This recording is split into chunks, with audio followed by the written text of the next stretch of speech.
BJP ಭಿನ್ನರ ಬಣ ಸಮ್ಮಿಲನ ಆಗಿದೆ ಬೆಂಗಳೂರಲ್ಲಿ. ಬಿಜೆಪಿ ಭಿನ್ನಮತೀಯರ ಬಣಗಳ ಸಮ್ಮಿಲನ. ಹೊಡೆದಾಡ್ಕೊಳ್ತಾ ಇದ್ದಂಥವರು, ಬಡ್ದಾಡ್ಕೊಳ್ತಾ ಇದ್ದಂತಹ ಬಿಜೆಪಿಯವರು ಒಂದೇ ಕಡೆ ಸೇರಿ ಟೀ ಕಾಫಿ ಕುಡಿದಿದ್ದಾರೆ. ಇವತ್ತು ಟೀ ಬಿಸ್ಕೆಟ್ ತಿಂದಿದ್ದಾರೆ.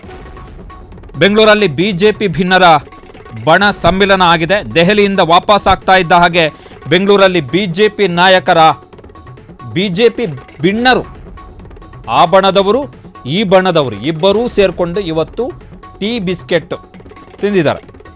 ವಿಪಕ್ಷ ನಾಯಕ ಆರ್ ಅಶೋಕ್ ಗೈರಿನಲ್ಲೇ ಬಿಜೆಪಿ ಸಭೆ ನಡೆದಿದೆ. ಕೇಂದ್ರ ಸಚಿವ ಪ್ರಹ್ಲಾದ್ ಜೋಶಿ ನೇತೃತ್ವದಲ್ಲಿ ನಡೆದಿರುವಂತಹ ಮಹತ್ವದ ಸಭೆ, ದಟ್ ಈಸ್ ಇಂಪಾರ್ಟೆಂಟ್. ಮಾಜಿ ಉಪಮುಖ್ಯಮಂತ್ರಿ ಡಾಕ್ಟರ್ ಸಿಎನ್ ಅಶ್ವತ್ಥನಾರಾಯಣ ಅವರ ನಿವಾಸದಲ್ಲಿ ಸಭೆ. ಬಿಜೆಪಿ ರಾಜ್ಯಾಧ್ಯಕ್ಷ ಬಿವೈ ವಿಜಯೇಂದ್ರ, ಮಾಜಿ ಮುಖ್ಯಮಂತ್ರಿ D V Sadananda Gowda, MLC C T Ravi, ಭಿನ್ನಮತೀಯರ ತಂಡದ ಪ್ರಮುಖ ಮಾಜಿ ಸಚಿವರು ಆಗಿರುವಂತಹ ಮಾಜಿ ಶಾಸಕ ಅರವಿಂದ ಲಿಂಬಾವಳಿ ಭಾಗಿಯಾಗಿದ್ದರು ಈ ಮೀಟಿಂಗ್ನಲ್ಲಿ.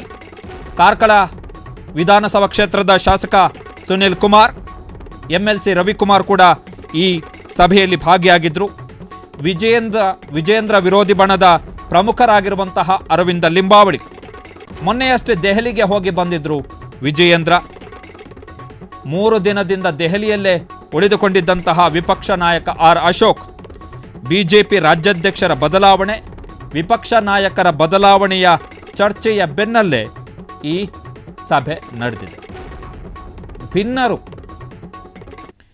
ಇಲ್ಲಿ ವಿಜಯೇಂದ್ರ ಒಂದು ಕಡೆ, ಪ್ರಹ್ಲಾದ್ ಜೋಶಿ ಒಂದು ಕಡೆ. ವಿಜಯೇಂದ್ರ ಒಂದು ಬಣ,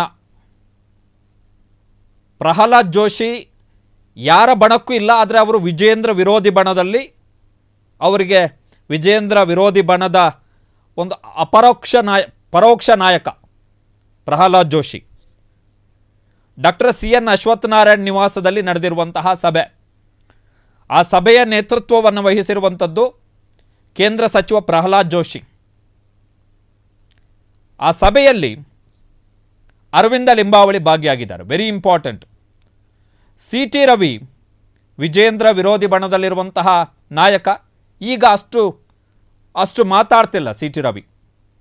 ಕಳೆದ ವಿಧಾನಸಭಾ ಚುನಾವಣೆಯಲ್ಲಿ ಸೋತಾದ ಬಳಿಕ ಯಡಿಯೂರಪ್ಪನವರ ಮನೆಗೆ ಹೋಗಿ, ಡಾಲರ್ಸ್ ಕಾಲೋನಿಯಲ್ಲಿರ್ತಕ್ಕಂತಹ ಮನೆಗೆ ಹೋಗಿ, ಧವಳಗಿರಿ ನಿವಾಸಕ್ಕೆ ಹೋಗಿ ಅಲ್ಲಿ ದೋಸೆ ತಿಂದು ಯಡಿಯೂರಪ್ಪಾಜಿಯವರ ಕಾಲಿಗೆ ಬಿದ್ದು ನಮಸ್ಕಾರವನ್ನು ಮಾಡಿ ಆಶೀರ್ವಾದವನ್ನು ಪಡೆದುಕೊಂಡು ಮೊನ್ನೆಯಷ್ಟೇ ಯಾವುದೋ ಒಂದು ಪೋಸ್ಟನ್ನು ಕೂಡ ಹಾಕಿದರು, ಯಡಿಯೂರಪ್ಪನವರನ್ನು ನೆನೆಸಿಕೊಂಡು ಸ್ಮರಿಸಿ ಸಿಟಿ ರವಿ ಅವರು. ಇನ್ನು ಕಾರ್ಕಳ ಶಾಸಕ ಸುನಿಲ್ ಕುಮಾರ್ ಸದ್ಯಕ್ಕೆ ಯಾವುದೇ ಬಣದಲ್ಲಿ ಗುರುತಿಸಿಕೊಂಡಿಲ್ಲ, ಆದರೆ ಬಿಜೆಪಿಯ ರಾಜ್ಯಾಧ್ಯಕ್ಷ ಅಥವಾ ವಿರೋಧ ಪಕ್ಷದ ನಾಯಕ ಸ್ಥಾನದ ಆಕಾಂಕ್ಷಿ. ಡಿವಿ ಸದಾನಂದಗೌಡರು, ವಿಜಯೇಂದ್ರ ಬಿಜೆಪಿಯ ರಾಜ್ಯಾಧ್ಯಕ್ಷರಾದ ಬಳಿಕ ಪಕ್ಷದಲ್ಲಿ ಹಿರಿಯರನ್ನು ಕಡೆಗಣಿಸಿ ತಮಗೆ ಬೇಕಾದ ಹಾಗೆ ನಿರ್ಧಾರಗಳನ್ನು ತೆಗೆದುಕೊಳ್ತಾ ಇದ್ದಾರೆ. ನಮ್ಮ ಮಾತನ್ನು ಸುತಾರಾಮ್, ನಮ್ಮ ಒಂದು ಅಭಿಪ್ರಾಯ ಹೀಗೆ ಮಾಡಬಹುದಾ ಸಾರ್ ಅಂಥೇಳಿ ಒಂದು ಅಭಿಪ್ರಾಯವನ್ನೂ ಕೇಳ್ತಾ ಇಲ್ಲ ಅಂಥೇಳಿ ದುಃಖಿತರಾದಂತಹ ಒಂದು ಜೀವ ಯಾವುದು ಅಂತ ಹೇಳಿದ್ರೆ ಅದು ಡಿವಿ ಸದಾನಂದಗೌಡ. ಸೊ ಇವರೆಲ್ಲ ಸೇರಿಕೊಂಡು ಇವತ್ತು ಮೀಟಿಂಗ್ ಮಾಡಿದ್ದಾರೆ. ಆರ್ ಅಶೋಕ್ ಗೈರು. ಯಾಕೆ ಗೈರಾಗಿದ್ದಾರೆ ಅಂತ ಹೇಳಿದ್ರೆ ಮೂಲಗಳ ಪ್ರಕಾರ ಆರ್ ಅಶೋಕ್ ಅವರು ಇವತ್ತು ಮಧ್ಯಾಹ್ನ ದೆಹಲಿಯಿಂದ ವಾಪಸ್ ಬಂದಿರೋದು. ಆರ್ ಅಶೋಕ್ ಇವತ್ತು ಮಧ್ಯಾಹ್ನ ದೆಹಲಿಯಿಂದ ವಾಪಸ್ ಬಂದಿರೋದು. 3 ದಿವಸ ಆಯಿತು ಹೋಗಿ ಪಾಪ ಆರ್ ಅಶೋಕ್ ದೆಹಲಿಯಲ್ಲಿ ಬಿಜೆಪಿ ನಾಯಕರ ಭೇಟಿಗೆ. ಅವರ ಆಪ್ತರ ಪ್ರಕಾರ ಬಿಜೆಪಿ ನಾಯಕರನ್ನು ಭೇಟಿಯಾಗಿದ್ದಾರೆ. ಈ ಸಭೆಗೆ ಯಾಕೆ ಗೈರಾದರು ಅಂತ ಹೇಳಿದ್ರೆ ಮಧ್ಯಾಹ್ನ ಆರ್ ಅಶೋಕ್ ಬರಬೇಕಾದ್ರೆ ಲೇಟ್ ಆಯಿತು, ಹಾಗಾಗಿ ಅವ್ರು ಬರೋಕ್ಕಾಗಿಲ್ಲ ಈ ಮೀಟಿಂಗ್ಗೆ ಅಂತ. ಶಾಸಕಾಂಗ ಪಕ್ಷದ ನಾಯಕನ ಗೈರಿನಲ್ಲಿ ಈ ಮೀಟಿಂಗ್ ನಡೆದಿದೆ. ಸೊ ಸಮಥಿಂಗ್ ಈಸ್ ದೇರ್, ಏನೋ ನಡೀತಿದೆ. ಲಿಂಬಾವಳಿ ಎಕ್ಸಾಕ್ಟ್ ಒಂದು ವರ್ಷದ ಹಿಂದೆ 2024 ಜುಲೈ 26ನೇ ತಾರೀಕು ಒಂದು ಸುದೀರ್ಘವಾದಂತಹ ಪೋಸ್ಟನ್ನು ಮಾಡ್ತಾರೆ ತಮ್ಮ ಟ್ವಿಟರ್ ಖಾತೆಯಲ್ಲಿ. ವಿಜಯೇಂದ್ರಗೂ ವಿರೋಧ ಪಕ್ಷದ ನಾಯಕರಾಗಿರುವಂಥ ಅಶೋಕ್ ಇಬ್ಬರಿಗೂ ಕೂಡ ಹೊಂದಾಣಿಕೆ ಇಲ್ಲ, ಅಡ್ಜಸ್ಟ್ಮೆಂಟ್ ರಾಜಕಾರಣ ಮಾಡ್ಕೊಂಡು ಹೋಗ್ತಾ ಇದ್ದಾರೆ ಇವರೆಲ್ಲ ಕಾಂಗ್ರೆಸ್ನ ಜೊತೆಗೆ.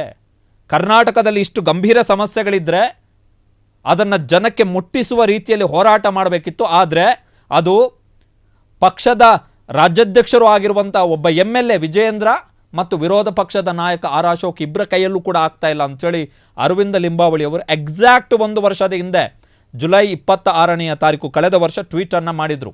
ಕಾರಣ ಏನು ಅಂತ ಹೇಳಿದ್ರೆ, ಕಳೆದ ವರ್ಷ ಜುಲೈನಲ್ಲಿ ನಡೆದಂತಹ ಮುಂಗಾರು ಅಧಿವೇಶನ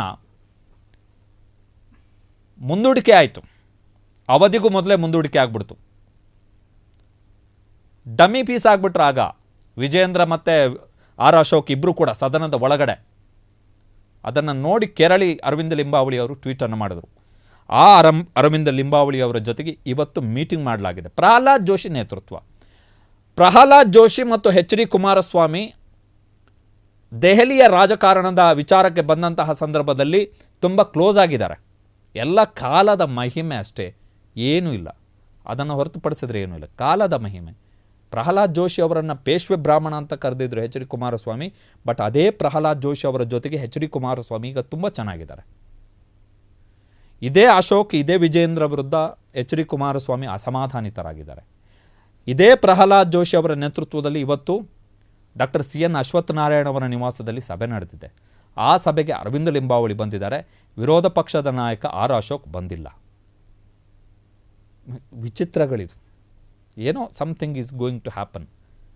ಸಮಥಿಂಗ್ ಅಂದರೆ ಒಂದು ವಿರೋಧ ಪಕ್ಷದ ನಾಯಕರು ಬದಲಾಗ್ತಾರೆ, ಇಲ್ಲದಿದ್ದರೆ ರಾಜ್ಯಾಧ್ಯಕ್ಷರು ಬದಲಾಗ್ತಾರೆ, ಅಥವಾ ಇಬ್ಬರನ್ನೂ ಕೂಡ ಕೆಳಗಿಳಿಸಿ ಹೊಸಬರು ಅಂತ ಹೇಳಿದ್ರೆ ಹೊಸದಾಗಿ ರಾಜಕೀಯಕ್ಕೆ ಬಂದವರಂತಲ್ಲ, ಇದ್ದಿದ್ದರಲ್ಲಿ ತಂದು ಕೂರಿಸಿದ್ರೆ ಇವರಿಗೆ ಮೊದಲ ಬಾರಿಗೆ ಅಧ್ಯಕ್ಷ ಗಾದಿ ಸಿಕ್ಕಿದೆ, ಇವರು ಮೊದಲ ಬಾರಿಗೆ ವಿರೋಧ ಪಕ್ಷದ ನಾಯಕರಾಗಿದ್ದಾರೆ ಅಂಥೇಳಿ ಯಾರಿರ್ತಾರೆ ಅವರಿಗೆ ಒಂದು ಮಣೆ ಹಾಕುವಂಥ ಸಾಧ್ಯತೆ ಇದೆ. ಬಟ್ ಬಿಗ್ ಡೆವಲಪ್ಮೆಂಟ್ ಇದು.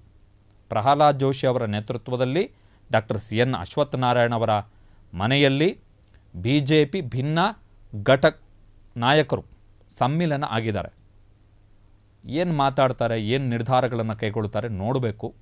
ಬಹುಶಃ ಇನ್ನೇನು ಕೆಲವೇ ದಿನಗಳಲ್ಲಿ, 1 ವಾರದ ಒಳಗಡೆ ಅಥವಾ 10 ದಿವಸದ ಒಳಗಡೆ ಕರ್ನಾಟಕ BJPಗೆ ಸಂಬಂಧಪಟ್ಟ ಹಾಗೆ ಮಹತ್ವದ ನಿರ್ಧಾರವೊಂದು ಹೊರಬೀಳುವಂತಹ ಸಾಧ್ಯತೆ ಇದೆ. ಅದು ಯಡಿಯೂರಪ್ಪನ ಮಗ ವಿಜಯೇಂದ್ರಗೆ ಶಾಕ, ಅಥವಾ ಆರ್ ಅಶೋಕಿಗೆ ಶಾಕೋ, ಅಥವಾ ಇಬ್ಬರಿಗೂ ಶಾಕ್ ಕೊಡ್ತಾರೋ ಗೊತ್ತಿಲ್ಲ. ಬಟ್ ಕೊಟ್ಟರೆ ಇಟ್ ವಿಲ್ ಕ್ರಿಯೇಟ್ ಬೇರೆ ಪೊಲಿಟಿಕಲ್ ಫ್ಲಕ್ಚುಯೇಷನ್ಸನ್ನು ಕ್ರಿಯೇಟ್ ಮಾಡುತ್ತೆ. 2018 ವಿಧಾನಸಭಾ ಚುನಾವಣೆಗೂ ಮೊದಲು ಯಡಿಯೂರಪ್ಪ ಅವರನ್ನು BJP ಪಕ್ಷದ ರಾಜ್ಯಾಧ್ಯಕ್ಷರನ್ನಾಗಿ ಮಾಡಿತ್ತು. ಅವರ ನೇತೃತ್ವದಲ್ಲಿ ಚುನಾವಣೆಗೆ ಹೋಗಿದ್ದೆ 2018ರಲ್ಲಿ. ಕಳೆದ ಚುನಾವಣೆ ಅಲ್ಲ, ಆದರೆ ಹಿಂದಿನ ಚುನಾವಣೆಯ ಮುಂಚೆನೇ BJP ಅವರು ಯಡಿಯೂರಪ್ಪ ಅವರನ್ನು ರಾಜ್ಯಾಧ್ಯಕ್ಷರನ್ನಾಗಿ ಮಾಡಿದ್ರು. ಹೊಸದಾಗಿ ರಾಜ್ಯಾಧ್ಯಕ್ಷರಾಗಿ ಬರುವಂಥವರು ಪಕ್ಷ ಕಟ್ಟಲಿಕ್ಕೆ ಅವಕಾಶ ಸಿಗುತ್ತೆ, ಟೈಮ್ ಬೇಕು ಏನೋ ಕಾರಣಕ್ಕೋಸ್ಕರ.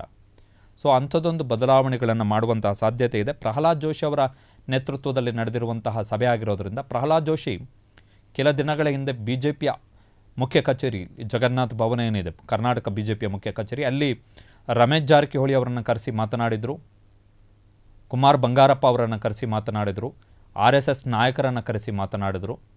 ಸೊ ಅದಾದ ಬಳಿಕ ಈ ಮೀಟಿಂಗ್ ನಡೀತಾ ಇರುವಂಥದ್ದು. ಪ್ರಹ್ಲಾದ್ ಜೋಶಿ ಸ್ವಲ್ಪ ಆ್ಯಕ್ಟಿವ್ ಆಗಿದ್ದಾರೆ ಕರ್ನಾಟಕದ ರಾಜಕಾರಣಕ್ಕೆ ಸಂಬಂಧಪಟ್ಟ ಹಾಗೆ.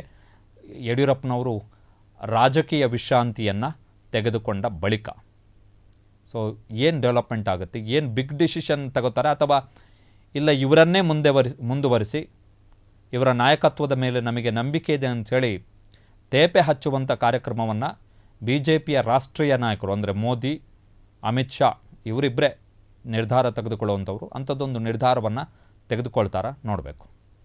ಕ್ಷಣ ಕ್ಷಣದ ಸುದ್ದಿಗಳಿಗಾಗಿ ಫ್ರೀಡಂ ಟಿವಿ ಸಬ್ಸ್ಕ್ರೈಬ್ ಮಾಡಿ, ಲೈಕ್ ಮಾಡಿ ಹಾಗೂ ಫಾಲೋ ಮಾಡಿ.